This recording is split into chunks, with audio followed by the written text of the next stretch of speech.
शुद्धोदन ने यशोधरा की ओर बोलते हुए कहा, इसका यह व्यवहार कुछ क्षणिक भावना का परिणाम नहीं है। इसने बड़ी गहरी भक्ति का परिचय दिया है। इन 7 वर्षों में जब से तुम इसे छोड़कर चले गए, जब इसने सुना कि सिद्धार्थ ने अपना सिर मुंडवा लिया है, इसने भी वैसा ही किया। जब इसने सुना कि सिद्धार्थ ने गहनों और सुगंधित द्रव्यों का परित्याग कर दिया, इसने भी वैसा ही किया।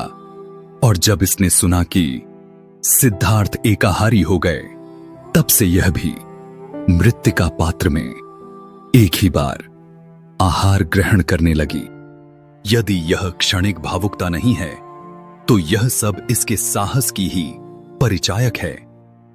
तब सिद्धार्थ ने यशोधरा को उसके महान पुण्य की याद दिलाई और उस महान साहस की जिसका परिचय उसने सिद्धार्थ की प्रव्रज्या के समय दिया था।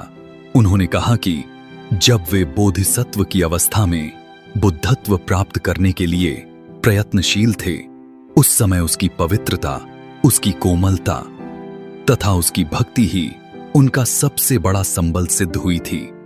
यह उसी का कर्मम था और यह महान पुण्य का परिणाम था। यशोधरा की वेदना वचनों से परे की बात थी, किंतु उसने जो धीरता और वीरता दिखाई, उसने उसके आध्यात्मिक उत्तराधिकार को 4 चांद लगा दिए और उसे भी अनुपम पद प्रदान किया। तब यशोधरा ने 7 वर्ष के राहुल को एक राजकुमार की तरह सजाया और बोली,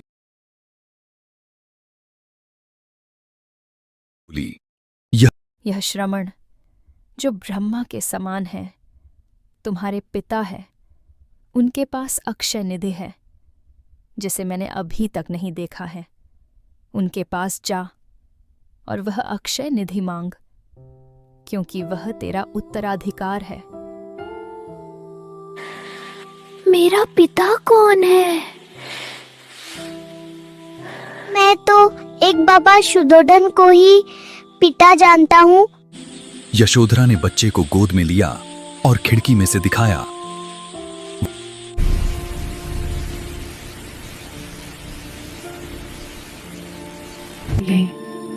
वह देख, वो तुम्हारे पिता हैं और शुद्धोदन नहीं।